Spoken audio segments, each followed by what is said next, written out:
Boker Tov les filles, j'espère que vous êtes en pleine forme, Be'ezrat Hashem.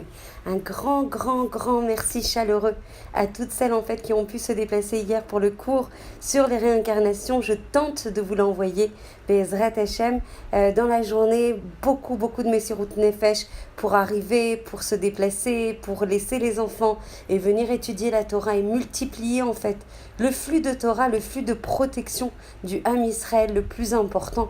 Et d'autant plus en ce moment.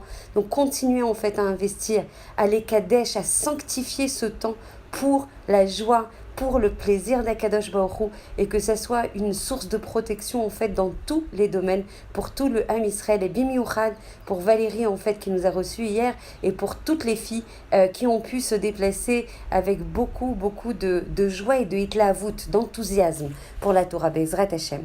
Ce cours-là que l'on va réaliser avec l'aide d'Akadosh Baruch Hu, un cours en fait en prévision, en introduction du cours qui se tiendra Be'ezrat Hashem lundi prochain sur les bénéfices et sur les Yeshuot, c'est-à-dire les délivrances les plus grandes qui sont associées à la personne qui protège sa bouche de la médisance, c'est-à-dire qui travaille sur son Shmirat Halashon Be'ezrat Hashem. Donc aujourd'hui, en prévision de ce cours de lundi, une petite introduction, une petite agdama Be'ezrat Hashem. Tout ce qu'Hachem a créé peut être utilisé, que ce soit à des fins constructives ou que ce soit à des fins destructives. Zé le umat zé asa Elohim. Et ça a été restitué, transmis dans Kohelet. Dieu les a fait l'un comme l'autre. Et plus la force est puissante, ce qui est le cas de notre capacité à créer par la parole, plus grand sera l'impact. La force, en fait, qui est fournie pour donner de l'énergie au monde, est aussi celle qui peut être l'énergie pour le détruire totalement. La pluie, comme vous le savez, peut nourrir la terre, mais aussi l'oalénon, provoquer des inondations. Le feu, par exemple, peut procurer de la chaleur, mais peut aussi, l'oalénon, provoquer en fait de la douleur, provoquer des ruines. Les pouvoirs qui sont dans les mains de l'homme, les pouvoirs de création qui sont dans les mains de l'homme, peuvent produire de merveilleuses interventions, peuvent produire de merveilleuses inventions qui vont être une aide pour l'humanité. Et l'Oalénou, ça peut être aussi des aides pour des projets néfastes capables de détruire des civilisations entières. Donc de toutes ces forces qui sont mises à disposition de l'homme, le pouvoir spirituel qui est inhérent à la capacité de parler de l'homme est peut-être celle qui est la plus puissante et par conséquent, elle a un potentiel exceptionnel, un potentiel qu'on ne mesure pas forcément, un potentiel qui peut déclencher le bien comme le mal. Donc là, on travaille en fait sur l'influence, l'impact, la puissance phénoménale de nos paroles, capable en fait de créer, capable de booster, capable de faire le bien, capable nous de détruire, capable de casser, capable de faire le mal. Rabbeinu Yona, qui va traiter ça en fait dans une restitution, dans un livre du Rav Matityahu Salomon, va exprimer ce concept selon les termes du Yalkut.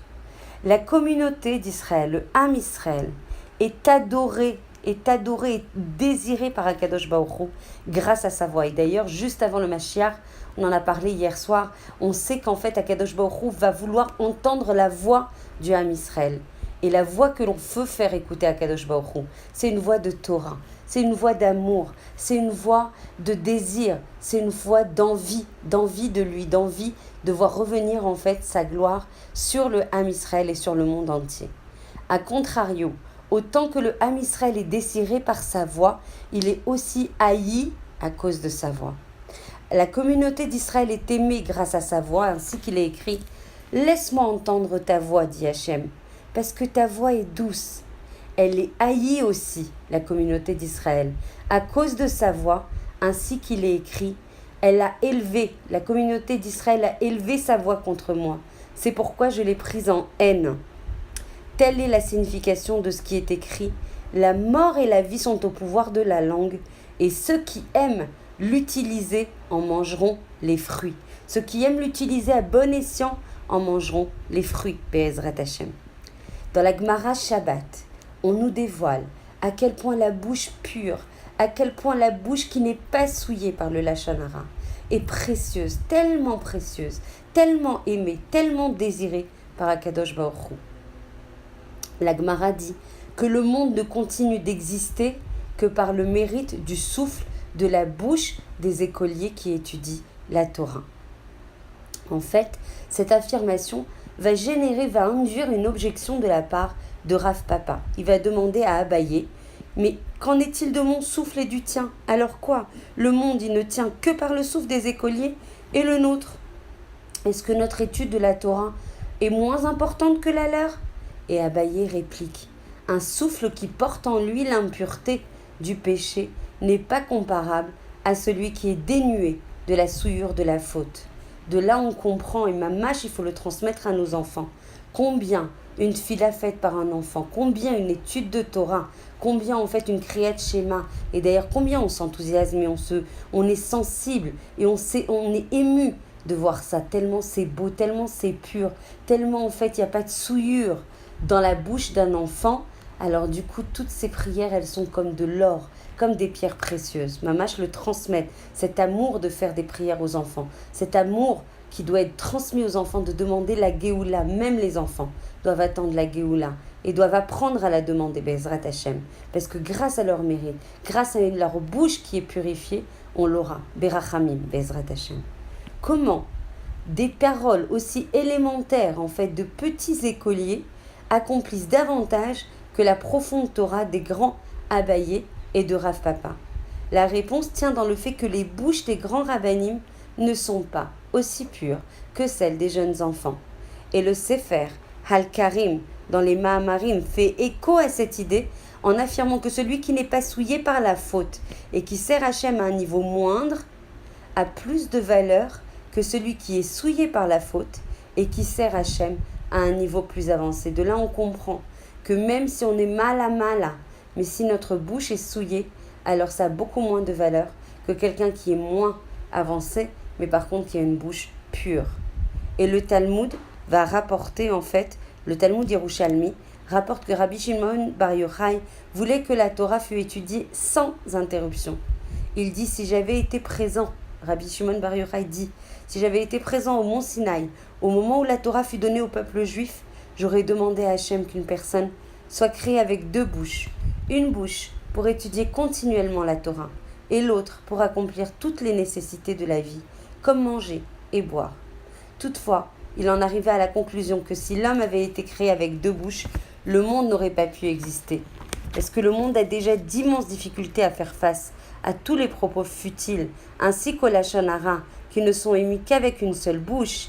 Alors avec deux bouches, ce qui implique que l'une d'entre elles aurait été perpétuellement disponible pour tenir des propos de ce genre, il aurait sûrement été dans l'incapacité d'exister. Hachem a bien fait les choses. Une bouche, à nous de réfréner notre parole, à nous de la purifier, à nous de la canaliser pour le bien, Be'ezrat Hachem. Que ce soit un bien ou un mal, une personne n'a qu'une seule bouche, et cette unique bouche doit suffire à une multitude d'usages.